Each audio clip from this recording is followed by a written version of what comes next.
Hi, this is Carrie Hummingbird, and this is Soul Nectar, that show that explores all things essence, our connection to essence, and understanding that connection through storytelling. As humans, we've sat across the fire and told stories since the dawn of time. And this is one of the ways that we can understand that which is bigger than us is by sharing our stories. And today, I'm excited to have Valerie Sheppard with us. Welcome, Valerie. Thank you so much, Carrie. I'm excited to be here too. So Valerie is a #1 best-selling author, a catastrophic stroke survivor, an inspirational keynote speaker, university lecturer, and certified laughter yoga instructor. Yes, I love laughter yoga. It's my favorite. I know. Imagine that, people. Valerie is truly multifaceted. Her passion is life mastery, which she teaches featuring her 4-step Happy to Be Me process. It's a centerpiece of her coaching and consulting practice, her partnership with the University of California. There's her book. Yay! And she's much loved and successful class called Living 101, Being Happy and Whole, and her new bestseller, which you just saw, Living Happy to Be Me. So she is the recipient of the 2016 Spotlight Award for the Dynamic Woman of UCI and the Excellence in Service Award from the National Society of Leadership and Success, and the 2015 Unstoppable Award from the Evolutionary Business Council, which I'm also a part of. So that's one of the ways that it's how I met Valerie. It was the Evolutionary Business Council. And she's also the winner of the 2013 Life Enrichment Award from Rock of Life. So welcome, Valerie. And, I heard you speak at the Evolutionary Business Council, and that's when I was like, I want her to come on the show and talk to us because your story is just so inspirational to me.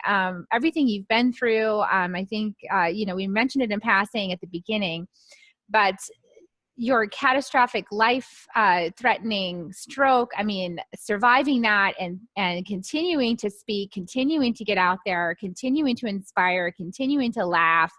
That's just so inspiring to me. So welcome to the show. And tell us a little bit about your journey. I know we're all curious to know your profound life insights that we all know that you've received as a result of your experiences. So start telling us your journey. And, I always ask people, when did you find your connection to essence? When was that? What was that like for you? So weave that in as you tell us your story. Beautiful. So my life has had lots of twists and turns. I've always felt I lived a charmed life. So to some degree, I've always felt some kind of connection to the divine. And that the charming aspects of my life were the manifestation or the representation thereof, the demonstration of that connection. And what I didn't understand a lot of times in my life was, well, what were all the not so great parts, what I would call the crappy parts? Like, if the good stuff is connection to the divine, what's all that other stuff and why is it showing up? And so I've got lots of experience, daughter of a career Marine, and a mother who worked for Department of Defense as a logistician, highly analytical, mental, very much in my head, a lot of my journey, but also very spiritual. My grandmother gave me my first subscription to the Daily Word.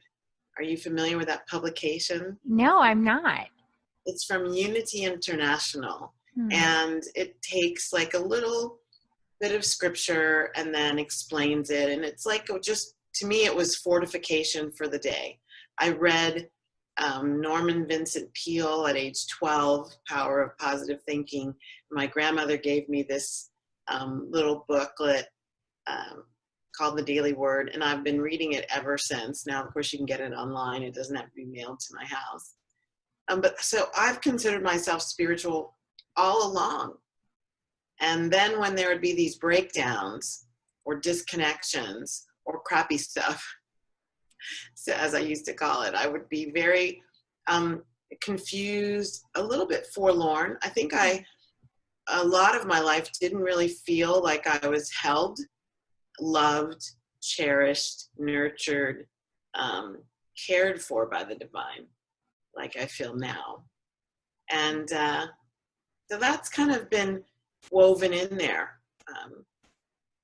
Lots of highs, lots of lows. And the biggest part of my career, I was a corporate executive running a big portfolio, $900 some million. So a lot of responsibility, and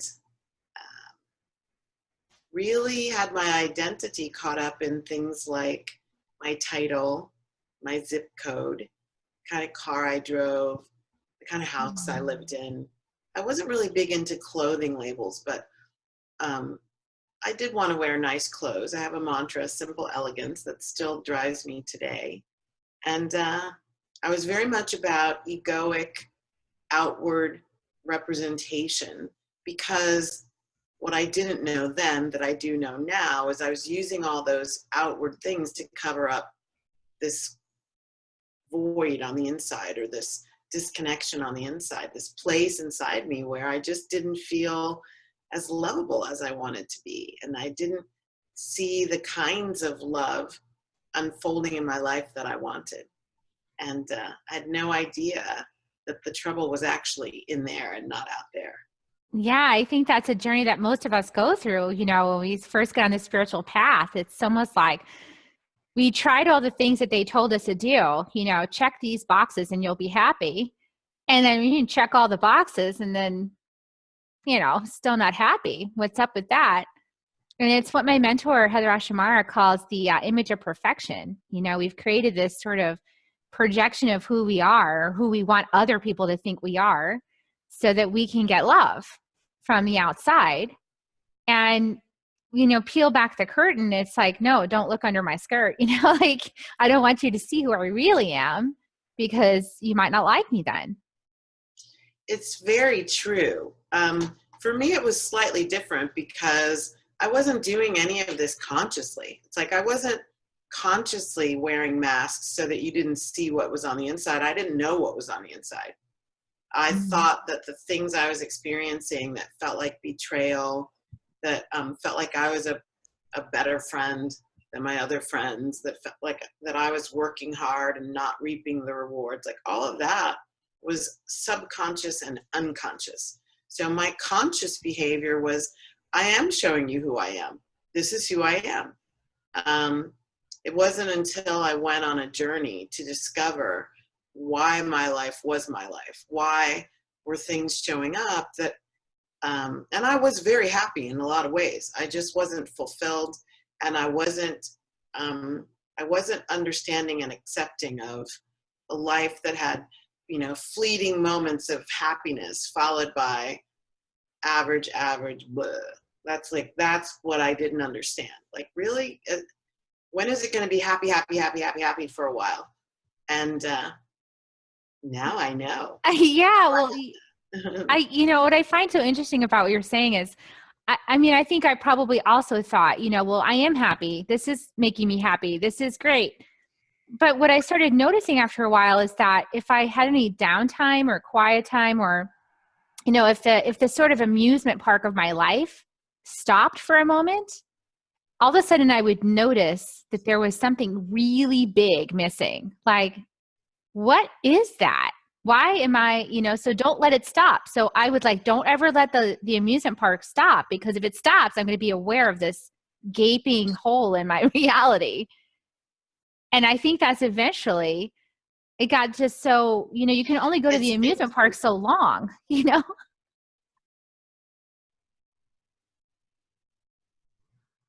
It got, it's interesting that you say that, because in my book, I characterized that aspect of my experience as the false elixirs of feel good.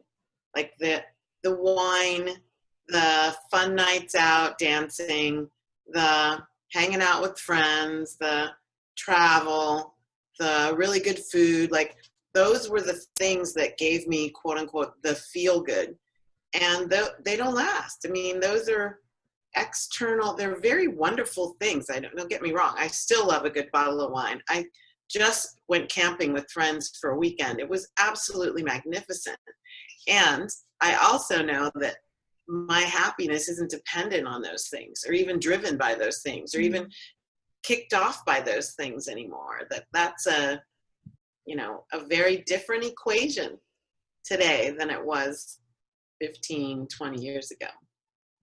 And I think the measure of that is, can things change in your life, big things change, and you still be okay? Like, can that job with that nice fancy title end, and can you still love yourself and be okay with it? Or do you go into some kind of desperate quest for a bigger title to replace it so that you can feel good again? If the relationship ends, do you feel like a loser, or somehow awkward because you don't have somebody else that you're married to? You're not fulfilling, the checkbox. Or do you really see it as a phase? Like, oh, okay, now I'm going through a different phase in my life and I get to be with me. So it kind of depends on how you're taking it, is what I've experienced and what I'm hearing from you. Yes, it's a conscious decision to be happy. It's not incidental. And it does, the movie Vantage Point, which is kind of old, but I use it in my classes to teach people that we're all different. We are all looking at the exact same thing and seeing it very differently. And that has to do with our vantage point, which is created by our conditioning. So we have conditioned patterns of, some of them positive, some of them negative, that color the way we see things, or even if we see them, if we allow them in, if we acknowledge them. And so that's absolutely what I'm aware of was sort of shaping the way I was going through life, and how I was having certain experiences, and why I was attracted to certain people and not to others, and where my self-esteem, my self-acceptance, my self-awareness, where it was rooted, and how it influenced what was going on kind of below the surface of this conscious mind, brilliant conscious mind. I mean, I've always been grateful for being smart. I've used my intellect to my advantage my whole life. It's really served me well. And it wasn't till I was in a Dawn yoga class, that's a Korean style of yoga, and the Juang Janim, who is the highest ranking person at the studio, the center, told me that all my energy stopped at my throat. This was before I really understood what a chakra was. This was years and years ago. Your energy stops at your throat. I'm like, what does that mean? He goes, you're very intelligent and very articulate, but you can't feel anything. You have a hard time feeling. And was that true for you? Yeah, I talked about what it would be like to feel something, but it was a very mental description of feeling. So was that the moment that you started realizing there was something more, that some depth, some other way of being in the world that you wanted to explore? No, that was actually already on the journey.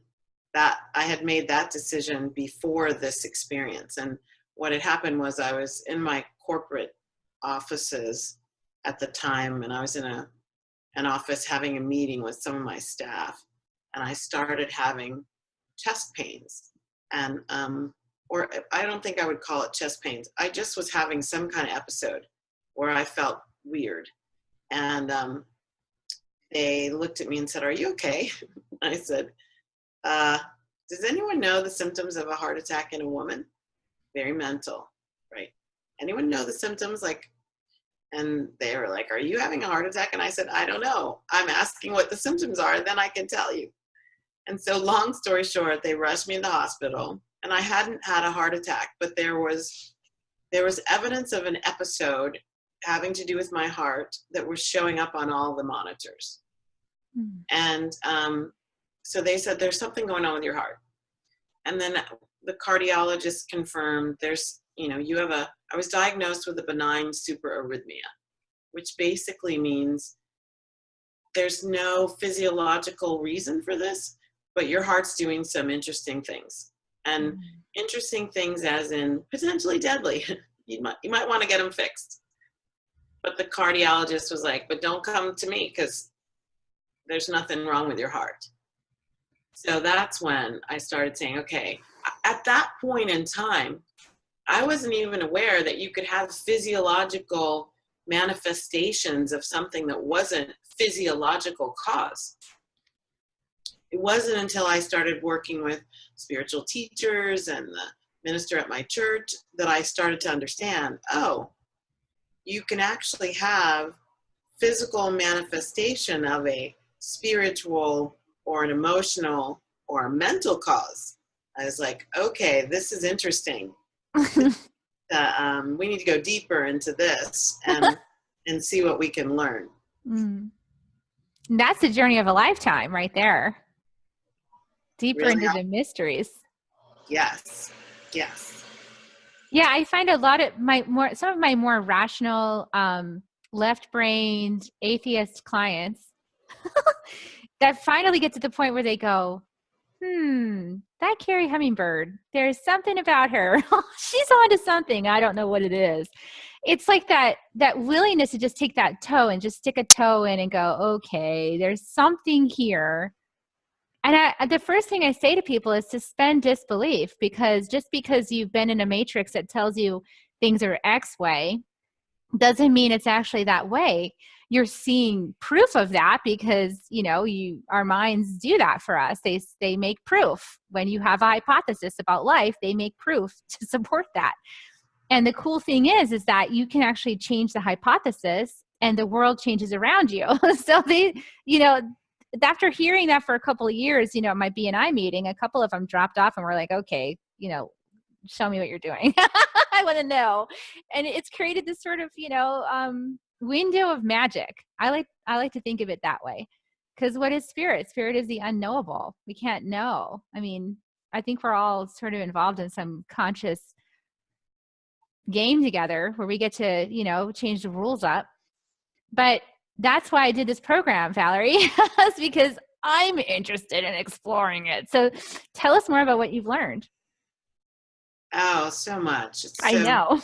So beautiful. So the things that I teach are the things that I've learned for myself. And the reason I wrote the book, which was before the stroke, the reason I wrote the book was to kind of distill the big chunks of learning that I thought would be advantageous for other people to get without having to do all of the journeying and exploration that I did the way I did it.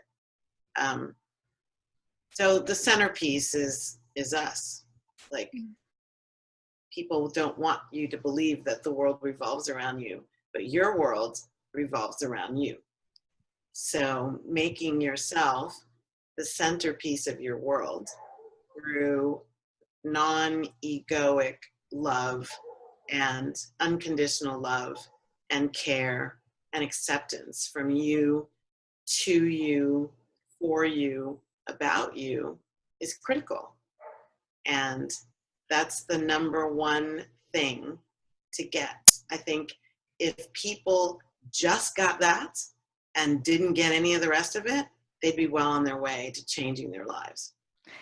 And I think there's a big difference between, I like that you said non-egoic love, because it's not about narcissism, I think it's really holding yourself with compassion, all those, I don't know, my framework is a little bit like there's a lot of me's inside me, and there's a lot of voices, a lot of consciousnesses or ideas. Children, that's an easy one to grasp. There's a lot of little children inside of me at different phases of my existence.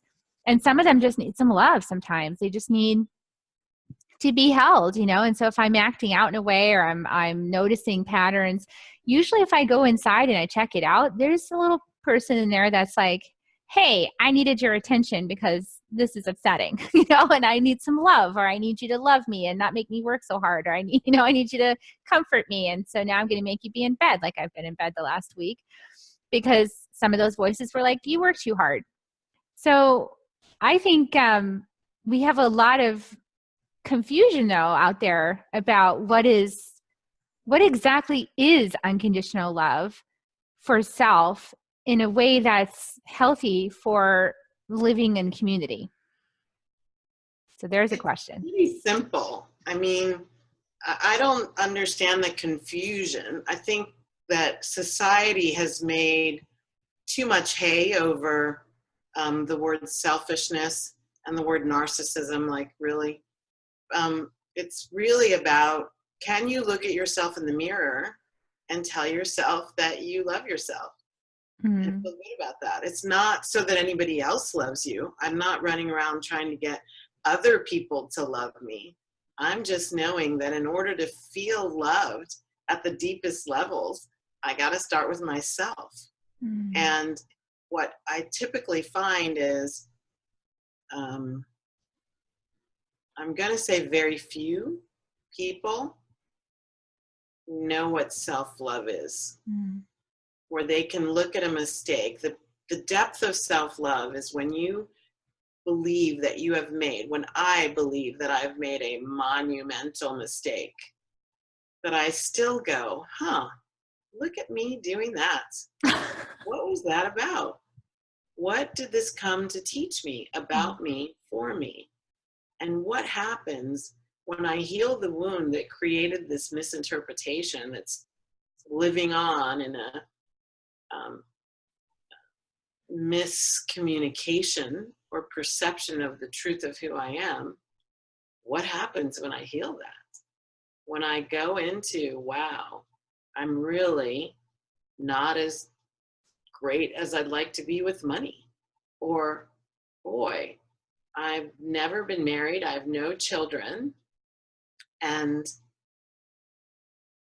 I don't want to be alone, but I am, in a way, in the human realm right now.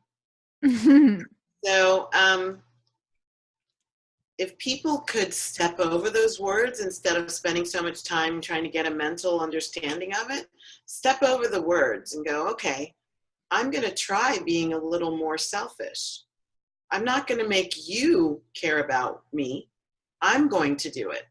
So if I don't feel like going to that movie, instead of doing the compromise and spending my $25 and going to a movie and sitting through it and hating it and then having to talk with somebody about it afterwards, I'm just going to say, no, thanks. That's not the movie for me.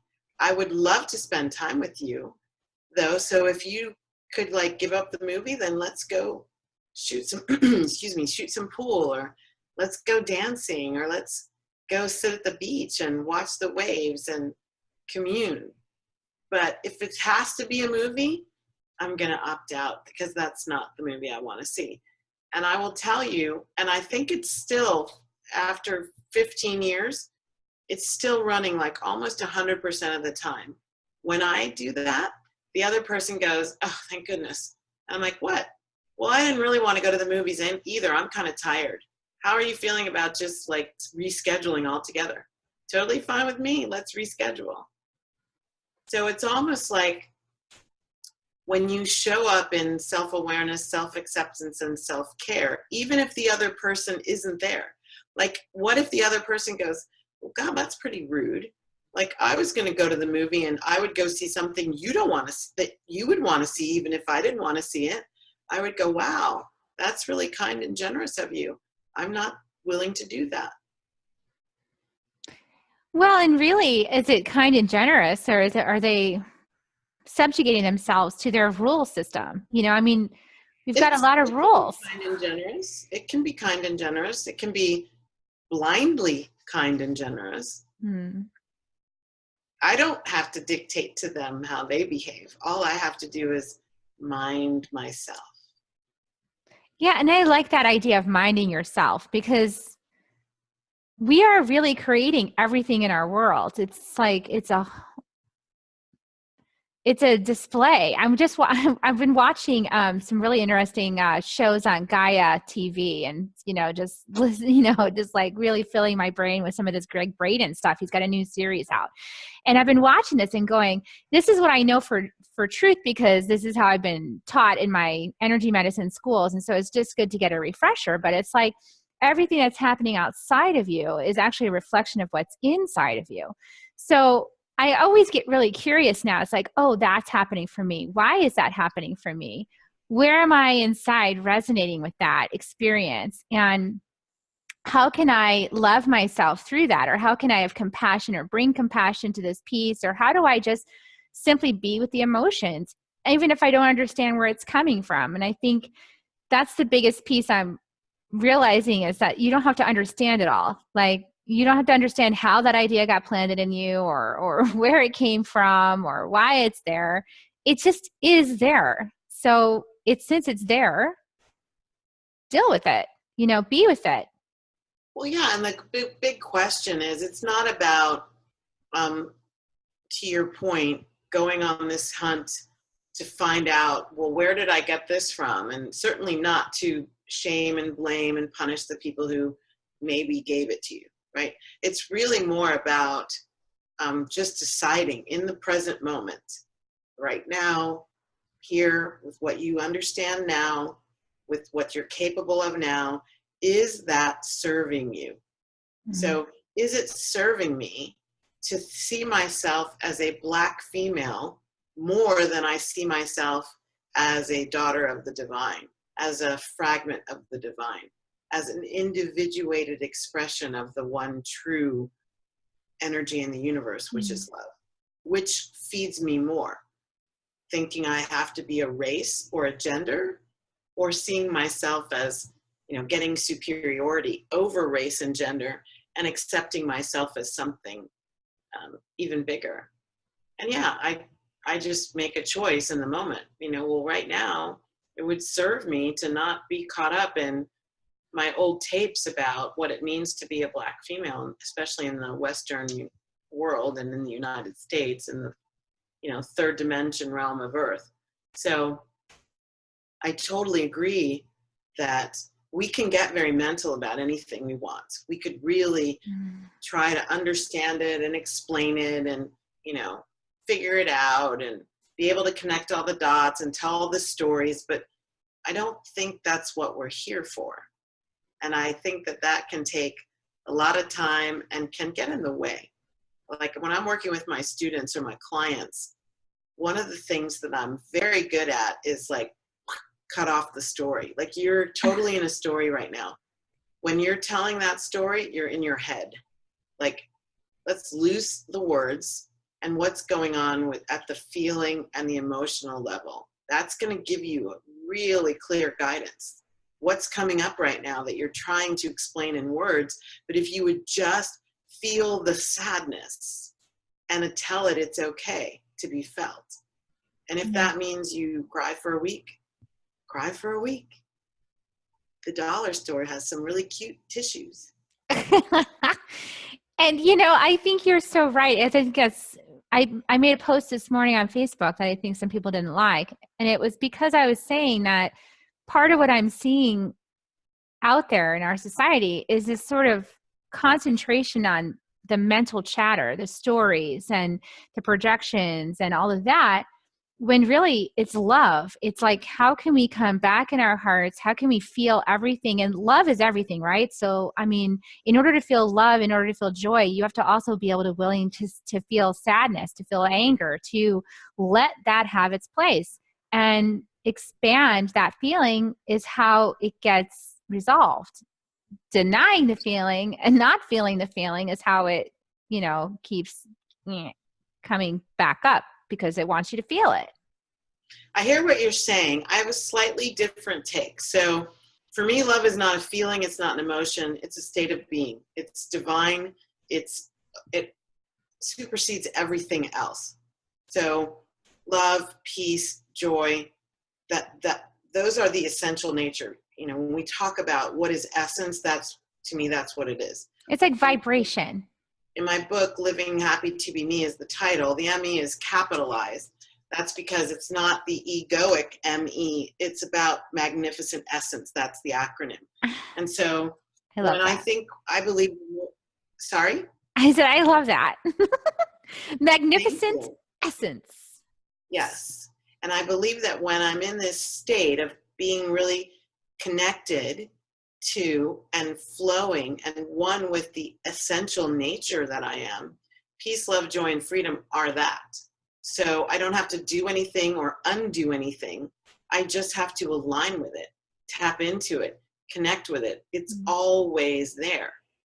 These emotions are just waves of energy, and they may flow through us, flow through the day, flow through a situation, and accepting and allowing and receiving what they have to offer can allow us to be even more deeply connected to our essential nature or not.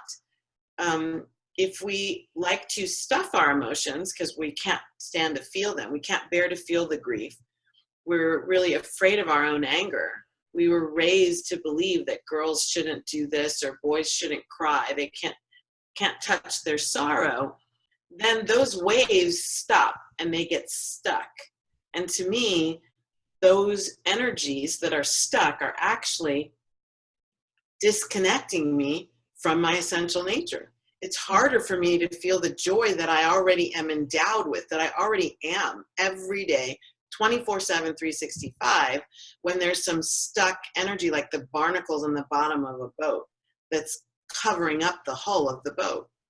And so what has been the truth for me has not been going on a search for happiness. It's been uncovering it underneath the stuff that I thought was me and that I was holding on to so tightly, identity and personality and belief systems and value systems and all this conditioned patterns of who I should be and what it doesn't pay to be. And if I'm Black, I can't do this. And all of these things that I was conditioned to believe.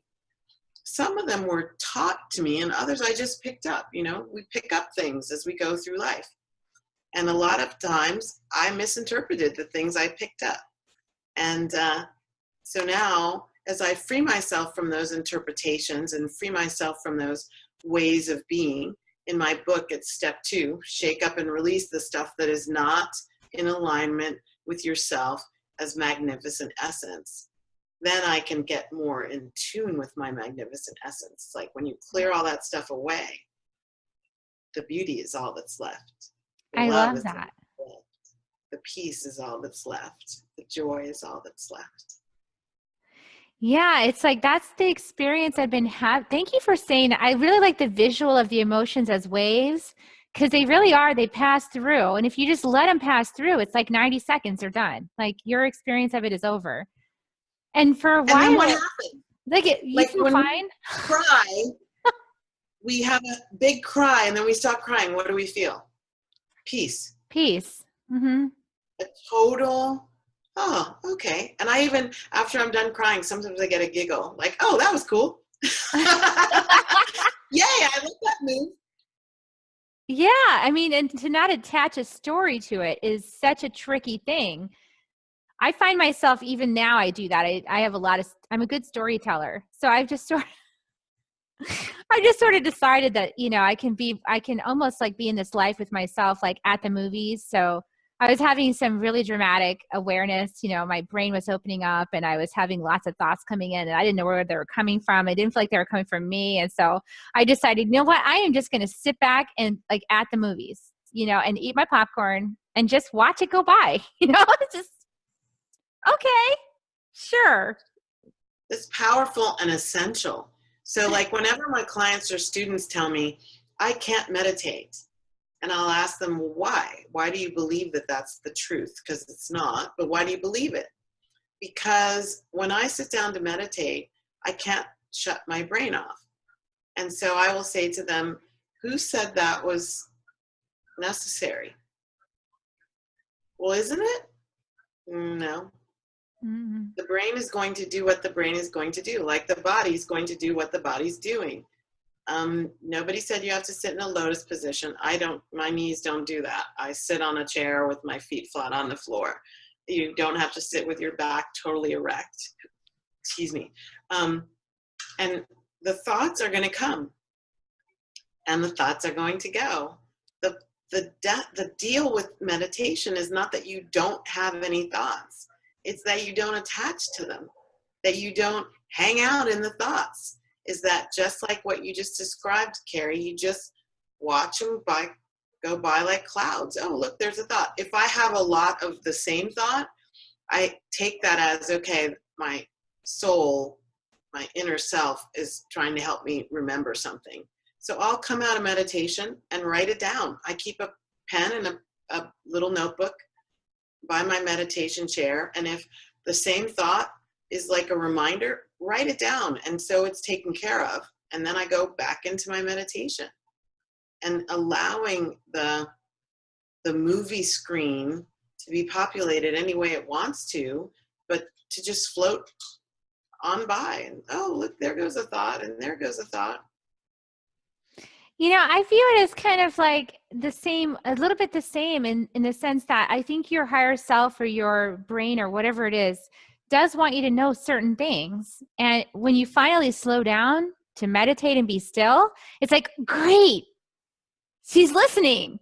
Let's put it all out there before she starts getting busy again. And I think that so many of us keep ourselves so busy that there's no time for like our spiritual guidance or anything to come through because we're always so busy. So when you finally sit down, it's like, whoo, okay, good. There's an opportunity to maybe she'll hear what we're saying.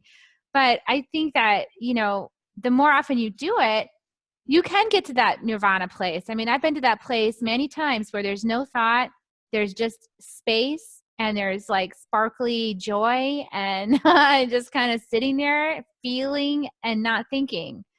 And that is a beautiful thing, but that doesn't happen for me like all the time when I meditate. That's like a special thing. When that happens, I'm really grateful. Well, a wise teacher once told me you can't always have the meditation that you want, but you can always receive the meditation that you're having. So can I have a deep one all the time where I feel like I time travel and I leave the body and I'm like in bliss world? No, it doesn't happen all the time. I do it really well and it's really awesome. But those aren't the meditations that the body and the mind of me and the emotional body of me need all the time. They sometimes need a different kind of meditation. And it's interesting that we as the human side of us can want things to be so static. And so on the one hand, we want it to be routine and something that we've gotten used to, also known as the comfort zone. So we want things in our comfort zone. But then we get upset if it's too much of the comfort zone, because then we feel like we're stagnating and nothing's changing. So it's like we can't have it really both ways. It's like if we embrace that we're constantly changing, our experience of ourselves is changing, our expression of ourselves is changing as a result, and that what we create and manifest and demonstrate as this divine, fully integrated spiritual human person is changing. And if we can make peace with that and dance with that, that's the subtitle of my book, Dancing Your Soul Light Style. What that's all about is like make peace with whatever's happening right now, get into acceptance and dance with it. If it's not exactly what you want, then shift you and watch it shift. Nice. I love that. So, I mean, I'm getting a sense that some of these realizations got brought to you with your stroke. No, not really.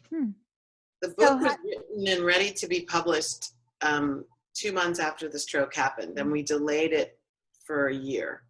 So the stroke happened on June 5th of 2015, and the book came out on June 8th of 2016. But it was put to bed. We just delayed the launch. What has happened as a result of the stroke is, I think the poker term would be doubling down. I feel like I've started a new Yeah. lifetime. I feel like I'm able to vibrate at a higher level. I changed lifetimes and stayed in the same physical body, which is a miracle. And that I have doubled down on the teachings. I was always doing my darndest to embody. My students will tell you, I talk to them over and over and over about how do you embody the wisdom? Like that embodied knowledge is what becomes wisdom. Knowledge is not power. It's embodied knowledge, or wisdom is power. That's knowledge that you've acted on over and over and over, and have a historical perspective about how it supports you or doesn't. And the stroke gave me lots of opportunities, and it's continuing to do that. The recovery from the stroke or the brain hemorrhage is giving me lots of opportunity to double down on the embodiment. So one beautiful example happened in the rehab hospital. And, I used to be an NCAA Division I track and field athlete, conference champion, long jumper, really, really good sprinter. And so I know how to work out. I know how to push myself beyond my physical limits. And so some of that energy was underneath the surface of me working out physical therapy. I mean, I woke up and my right side was shut down. And I actually thought I was paralyzed. I thought when I went to the rehab hospital that they were going to teach me how to live a life in a wheelchair or something, some sort of apparatus and device, because I couldn't use the right side of my body. I couldn't walk. And one of the therapists said, how are you doing? Like, how are you feeling about this? And I said, what's the this? And they said, you and your body in the situation that it's in. And I burst into tears. And I really got clear on, I wasn't completely in love, acceptance, and compassion. I was very much in love, but I was very much in resistance and in pushing. Like, I cannot, there's a part of me that felt if I didn't get up and get busy, that I'd get stuck that way. My parents used to say, wipe that frown off your face before the wind changes and you get stuck that way. So this little girl energy, I think, was underneath there, being afraid of, how many more days will I not be able to walk, and will that add up to never being able to walk? And so I had to double down on, what does compassion look like from me to me when I'm used to having an athlete's body and a relationship with my body that I thought, I didn't ever think I was superhuman, but I really appreciated and approved of myself as this finely tuned athletic machine. And now, I'm almost 2 years later, and there's a lot that's not, I don't know if I want to say restored, as though I'm trying to get back to some point. I'm really just trying to make gains from where I am now. But so the stroke really, and the recovery is giving me plenty of opportunity to practice the tolerance first and foremost with me. That, my body, the right side of my body has hyper nerve tingling. So it's not like pain like fibromyalgia pain, but it's like when Novocaine's wearing off and it's just gotten tingly. It's like that on the whole right side. So like when people rub me on the right side, my fingers, typing, whatever I'm doing, it's talking to me. I'm not exactly sure what the message is yet. And to be in tolerance of that, and to not, to be 100% transparent, Carrie, as you and I have discussed before, there are times when I'm weary of it. Like, really, every day I wake up and I'm thinking, maybe today's the day when that tingling thing is gone. And it's not. And I get on with the day. So there's a deep level of transcending while including. a lot of different experiences. And I mean, that's what I teach. Living happy to be me is transcending the density and the struggle and the whatever low consciousness energy exists in the third dimension, anger, hatred, intolerance, murder, whatever that is, transcending it while including it. So I'm not like trying to live on the mountaintop as an ascetic and chanting all day. I'm living here as my human self. I just ask my human self to be in service to my divinity. And I am very committed to aligning with my spiritual nature, my magnificent essence, to live every day as fully as I can. That's so beautiful. Thank you for sharing that story and sharing your vulnerability and your heart and your journey, which has been challenging and beautiful. And yes, it's challenging and beautiful. And I'm grateful for all of it. I'm not sure I would, if I were given the conscious choice, would you like to have another brain hemorrhage? You know, the one thing I wish had happened, this hemorrhage, the blood vessel burst while I was leading facilitating an all-day leadership workshop with a group of leaders at the University of California, Irvine. So these were staff and administrators. And the hemorrhage happened in the middle of this thing. I was backing up, I was mid-sentence, we were debriefing something. And you know what I wish that somebody, of all the times when 50 people don't take out their cameras and start filming, nobody caught it on camera. And I really would love to see what I know I was experiencing, like see it from the outside while it's happening, so I can connect some of the dots of how it was feeling on the inside. Like, I have no idea. People could see stuff happening, but I couldn't see it. And I very much would love to be able to go back and see some of that, like see pictures of me in the ICU and stuff like that. Other than that, it's just been, it's what it is.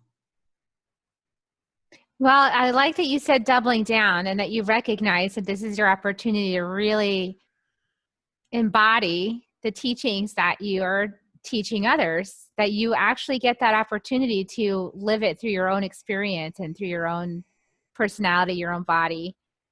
So that's beautiful. People I meet who lament their bodies. I mean, personally, I'm like getting clear that the words I speak over my body are some pretty powerful words, and they weren't very loving and empowering and high vibration. They were things like calling my knees bad knees for years. I'm wondering why they didn't get better. The things that I've said about my body hears. And now I'm much more vigilant about the way I honor and hold myself in sacred space. And what does it look like to hold a body in sacred space, in faith and trust that it's still on its healing journey, and to love it where it is right now. Yeah.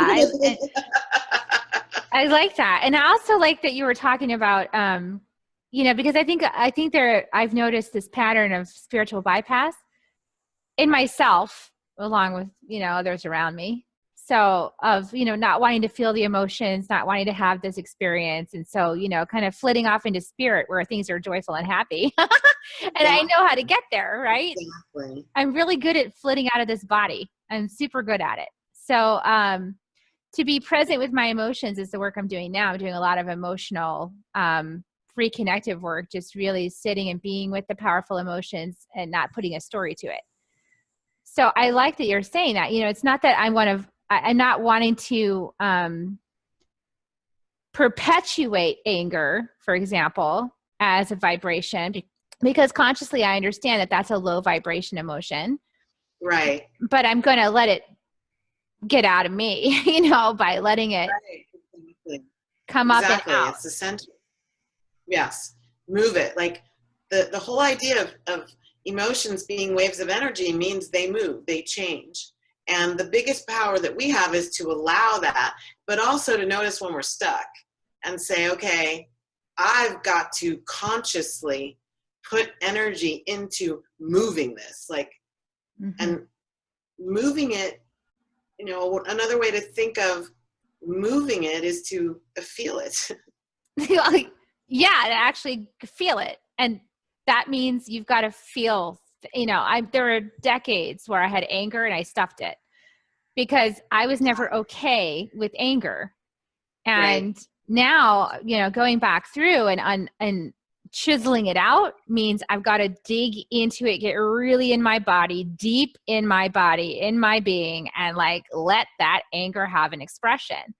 And that, you know, I've done tons of energy medicine. Energy medicine moves a lot of things. It changes a lot of things. It loosens you up. You know, it lets you become more fluid again. And you can't like energy medicine your way out of the anger. Like you have to actually experience it on its way out. You can't just bypass that and go, okay, I'm good. I sat at a table and I breathed and like it just went. No, you got to stomp and like growl and, you know, like punch something. I mean, it's like you've got to really beat it for it. Wants recognition. That part of you that felt that way, that never got to feel that way because you wouldn't allow it. Well, it wants to stay. Or a parent or a clergy member or a teacher or a sibling, some way it wasn't allowed. Right. And we continued down the path of not allowing it. There are so many emotions. I mean, when I talk to my students and I ask them about the different emotions, happy, sad, afraid, angry, rage, when I ask about that and like, who were you allowed to feel that when you were young? It's interesting to watch how many heads will be saying yes, while other heads are saying no to the same emotion. So we're conditioned. In some families, we're conditioned that you better be happy. Like, sad is not accepted. People tell me stories about their parents or whoever conditioning them to look how fortunate you are. You have food on your plate. You have a bed to sleep in. You've got nothing to complain about. Lots of us heard when we were younger, quit that crying or I'll give you something to cry about, or quit that complaining or I'll give you something to complain about. So some of our families, we were conditioned that sadness wasn't acceptable. And so we go through our life telling ourselves it's not okay to feel sad, which doesn't work. It doesn't work. That energy's got to go somewhere.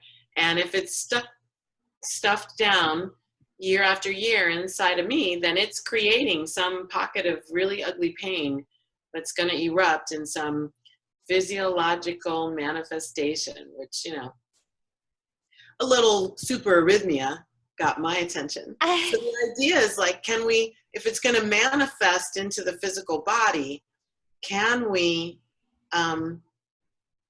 give it our attention before it turns into something that's been there for too long to be healed? You know? You know, a lot of people wait until they get some physical manifestation before they do something about it. So, you know, here's your opportunity, people. I know that Valerie's got someplace else to be in a few minutes. So I want to let you wrap up. And here's your opportunity. Proactively go after it. Don't let it just sit there. Like, proactively take a step to dig back into those places that you know you're stuck. If you want more happiness, the answer is, you know, you've got to allow all of it to exist. And happy to be me. So your website is http://happytobeme.net. That's so easy. Like, that's going to be in the email too. But is there anything else you want to say to people before we wrap up? Because I want to honor your time commitment. I just am so grateful for this opportunity to be me, be on purpose, and to do what I came here to do, which is to be a messenger of divine love, light, and wisdom, and to invite and encourage everyone to get into a deep love relationship with yourselves, first and foremost, and love yourself through whatever is coming up that isn't the happiness that you seek. And in doing that, you'll open the door to experience the happiness that you already are. Lovely. Thank you so much, Valerie. I love your beautiful light. Thank you for sharing your wisdom with us, and blessings to you on your journey. I always end the broadcast with kisses, so I'm going to give kisses to everybody. Mwah.